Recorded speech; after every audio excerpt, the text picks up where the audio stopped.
नमस्कार। सम्राट अशोक विजयदशमी के विजय दिवस के अवसर पर सम्राट अशोक कन्वेंशन केंद्र की आधारशिला गौतम बुद्ध नगर जिले में 1,10,00,000 रुपये की लागत से डॉक्टर सच्चिदानंद मौर्य राष्ट्रीय महासचिव ने आधारशिला का उद्घाटन किया।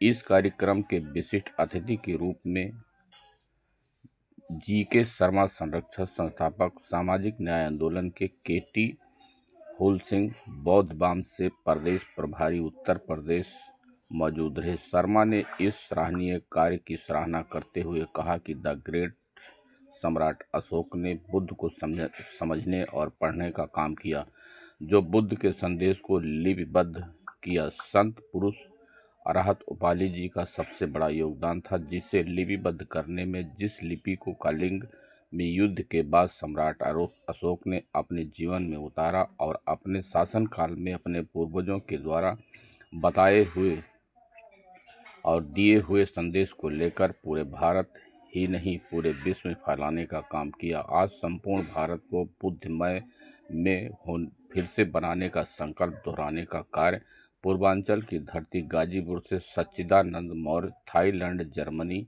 अन्य कई देशों से संपर्क कर भारत में उत्तर प्रदेश के जिला गौतम बुद्ध नगर में यह आधारशिला रखा है, जहां पर देश और विदेश से लोग इस शोध संस्थान में उपस्थित होकर शोध कार्य करते हैं।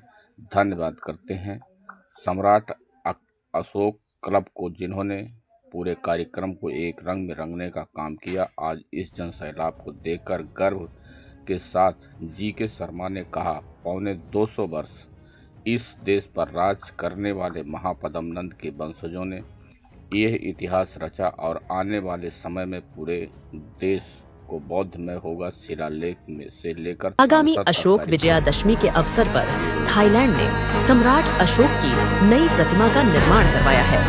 यह अशोक सम्राट की सबसे आकर्षक प्रतिमाओं में से एक है। इसका निर्माण विजयादशमी तक यह पूरा हो जाएगा। भगवान बुद्ध और सम्राट अशोक की महापूजा के साथ प्रतिमा की स्थापना की गई है।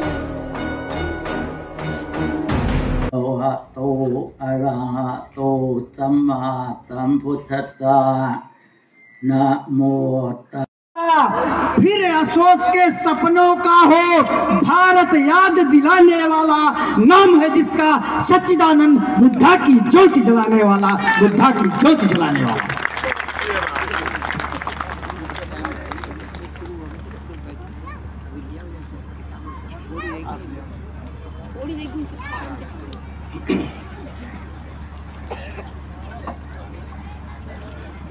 बहुत बहुत धन्यवाद। आज हम लोग एक ऐसे कार्यक्रम में बैठे हुए हैं, उसकी चर्चा करने से पहले मैं उन समस्त महापुरुषों का नमन करता हूं, जिनके कुर्बानी और संघर्षों की बदौलत हम और आप यहाँ पहुँचे हैं।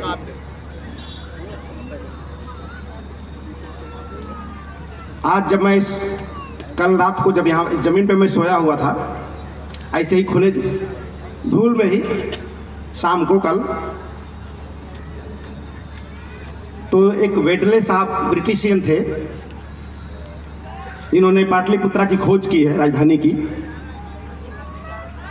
वो खोज कर रहे थे कि पाटलिपुत्रा कहाँ है, क्लासिकल कैपिटल ऑफ अशोका कहाँ है।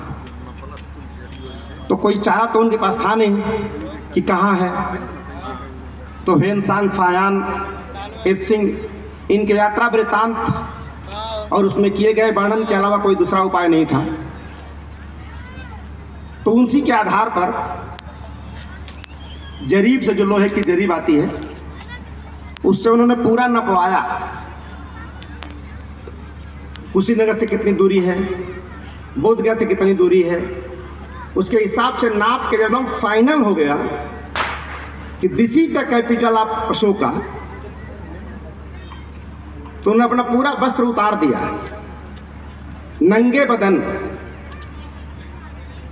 नंगा बदन उस जमीन पर नंगे लेट गए और बोले, आज मैं धन्य हो गया हूं, अशोका के कैपिटल पर मेरी त्वचा टच कर रही है, मेरा स्किन टच हो रहा है। कल शाम को जब मैं यहाँ सोया था ऐसे खुले ज़मीन पे, तो इतने सारे लोग जो मेहनत कर रहे हैं, ये पूरे 28 साल के हमारे सारे कार्यकर्ताओं और पदाधिकारियों की तपस्या और बीच के जो स्मरण थे याद आ रहे थे कि एक आदमी जब कुछ सोचता है तो उसका काम केवल सोचना होता है, पूरा वो नहीं करता है, पूरा प्रकृति उसे कर देती है। जैसा आप सोचते हैं वैसे ही लोगों से मुलाकात होना शुरू हो जाती है, वैसे ही लोगों से बात होना शुरू हो जाती है, वैसे ही लोगों से दोस्ती होना शुरू हो जाती है, और आप जो सोचे हैं एक दिन हो जाता, आपको पता भी नहीं चलता है। तो एक छोटे से गांव से हम लोग निकले थे, परम पूज्य सुभाष जी के नेतृत्व में। सोचा भी नहीं गया था कि हमने क्या सोचा है और क्या होने वाला है,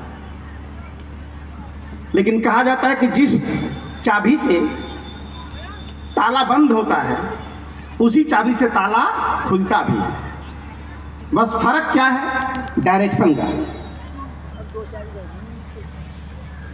तो डायरेक्शन आज से 2000 साल पहले किसी ने ताला हमारा बंद कर दिया था, वो विचारों की चाबी थी।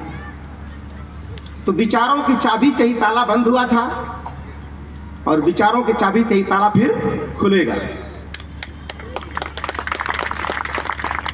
विषमतावादी विचार से ताला बंद हो गया था और समतावादी विचार से ताला खुलेगा। आज इस जमीन पे हम लोग बैठे थे तो हमारे कुछ साथियों ने इसकी कल्पना की थी कोरोना काल से पहले। शत्रुघ्न जी और दिल्ली प्रदेश के अध्यक्ष महोदय राजेश जी, हरिराम जी, रवि प्रकाश जी शायद आए थे, दिखाई दे रहे थे, भूपेश कुमार जी, राम रतन जी, राजेंद्र जी, डीपी मौर्य जी और धुराज जी। इन कुछ लोगों ने मिलकर इस सपना देखा और अपने सपने को लोगों में ट्रांसफर किया। तो कहते हैं कि सपना अगर कोई देखता है तो ट्रांसफर आप कहाँ करते हैं? उपजाऊ जमीन में या ऊसर जमीन में? तो बीज आपके महत्वपूर्ण है, लेकिन ऊसर में आपने ट्रांसफर किया तो उसके अंदर जमने की क्षमता है, पैदा होने की क्षमता है, लेकिन जमीन वो दोषी है कि जमने नहीं देगी उसे। लेकिन आज जब इन्होंने ट्रांसफर किया अपने सम्राट अशोक क्लब के कार्यकर्ताओं में, पदाधिकारियों में, तो इतनी जमीन उपजाऊ निकली, इतनी जमीन उपजाऊ निकली कि कोरोना काल में जहां कंपनियां बंद हो रही थी, कंपनी में ताले लग रहे थे, बड़े बड़े धुरंधर कर्मचारियों को बाहर निकाल रहे थे पैसे के अभाव में, उस समय हमारे बहादुर कार्यकर्ताओं ने उस कोरोना काल में जहां दुनिया ठहर गई थी, उस काल में 1.5 करोड़ रुपए इकट्ठा किया इन लोगों ने। रोआ सिहर जाता है सुन के, उस काल में 1.5 करोड़ रुपए इकट्ठा किया और कहीं जाने का टाइम भी नहीं था। ऑनलाइन जूम पे ऑनलाइन बात होती थी लोगों से, जूम पर भी डर के मारे जाम लगा के बात होती थी। उस काल में अगर आप लोगों ने जमीन रजिस्ट्री कराई है तो निश्चित रूप से आप सभी लोगों का मैं तहे दिल से अभिनंदन करता हूं। और आज जो आधारशिला रखी गई है, हम लोग कुछ कर नहीं रहे।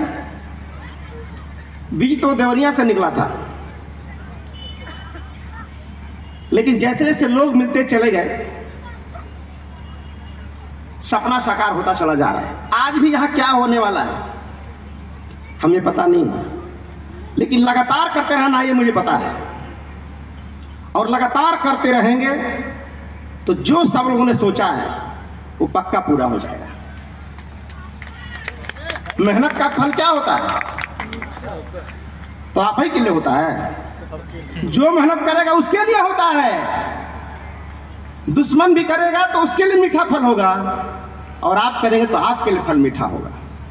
तो जिन्होंने मेहनत किया आज उनका फल मीठा निकला है, दिल्ली में सरकार चला रहे हैं। और 90 साल से मेहनत कर रहा है। सचमुच अगर आपने भी मेहनत किया होता तो आज वो नहीं आप होते।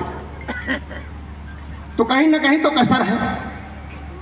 पानी अगर 100 डिग्री पे गर्म होता है तो गरीब के लिए भी, अमीर के लिए भी, पढ़े लिखे के लिए भी, गंवार के लिए भी, सबके लिए 100 डिग्री पे गर्म होता है। और हमारे हाथ में 100 डिग्री पे लाना हमारे हाथ में नहीं है, बस आग लगाए रहना हमारे हाथ में है। लकड़ी लगाए रहना हमारे हाथ में। 100 डिग्री में पहुंचेगा ये हमारे हाथ में नहीं है। आग लगाते रहे लगाते रहे लगाते रहे, एक दिन वो पागल होकर 100 डिग्री पे जाएगा। और जो ही 100 डिग्री पे जाएगा तो आप चाह कर भी रोक नहीं सकते, आपके हाथ में भी नहीं रहेगा, वो हो के रहेगा वो।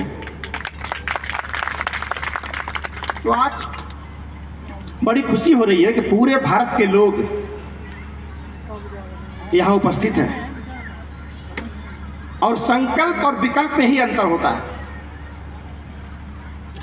संकल्प उसे ही कहते हैं जिसका कोई विकल्प ना हो। अगर विकल्प है कि ये नहीं ये भी कर लेंगे तो संकल्प नहीं है वो। संकल्प का मतलब ही है कि उसका कोई विकल्प नहीं है, एनी हाउ डू और डाई। तो आज सारे लोगों ने संकल्प लिया आज से करीब 1.5 साल पहले। आज सभी लोग फिर यहां से संकल्प लेना है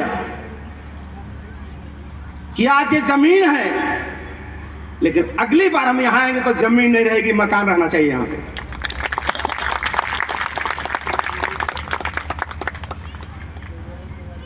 और सभी लोग, कोई आपको देखता नहीं है हम काम कर रहे हैं कि नहीं कर रहे। यहां सेल्फ मोटिवेटेड होना है, स्वयं मोटिवेट का होना है,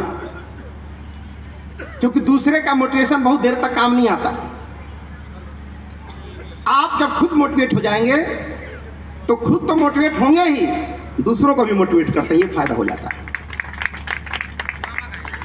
और मैंने दुनिया के बहुत सारे मोटिवेटरों को पढ़ा है और सबको पढ़ने के बाद मैंने पाया कि भगवान बुद्ध से बड़ा मोटिवेटर दुनिया में कोई नहीं है। एक सामान कोई बेच लेता है तो कहता है बड़ा बढ़िया लीडर है।